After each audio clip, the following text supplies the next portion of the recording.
The question of whether Christians who abstain from voting are committing a sin is layered and complex, inviting a multitude of perspectives that intertwine faith, civic responsibility, and personal conviction.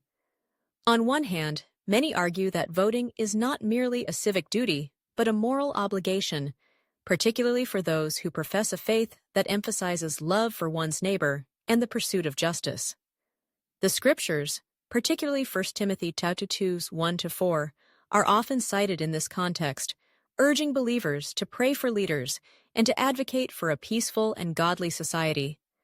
This passage can be interpreted as a call for Christians to engage actively in the political process, suggesting that voting is a means of fulfilling that divine directive.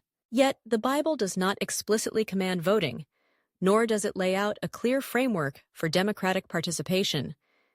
This absence raises questions about the nature of civic duty within a faith context. Deuteronomy 1-13 provides an example, where the Israelites were instructed to choose leaders, implying that a form of collective decision-making, akin to voting, was endorsed. However, this was a different political structure than what we experience today. The leaders were chosen under God's guidance, which complicates the notion of voting as a straightforward obligation for modern Christians. John Piper's perspective adds another dimension to this debate.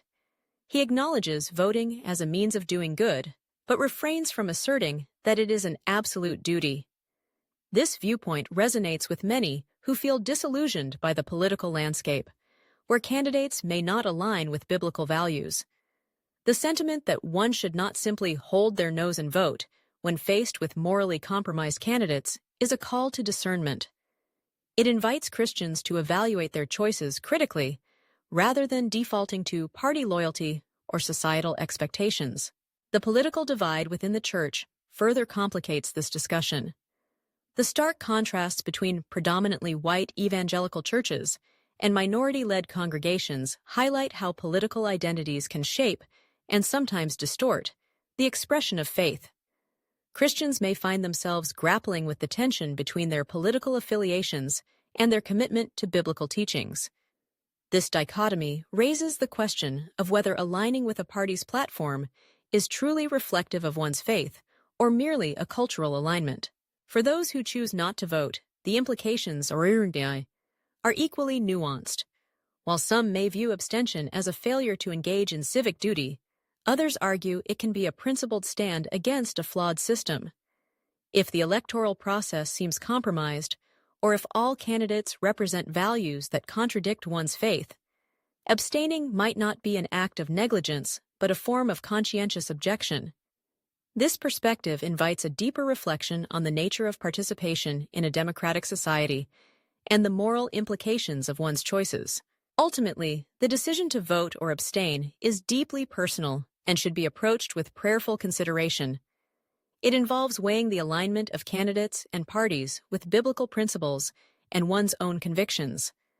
Christians are called to engage thoughtfully with the world around them, and this engagement may take various forms: voting, advocacy, or even abstention.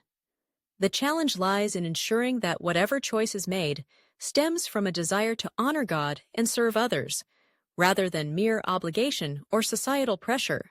As the conversation continues, it is essential for Christians to explore these questions openly, recognizing that the journey of faith intersects with the realities of political life in profound ways.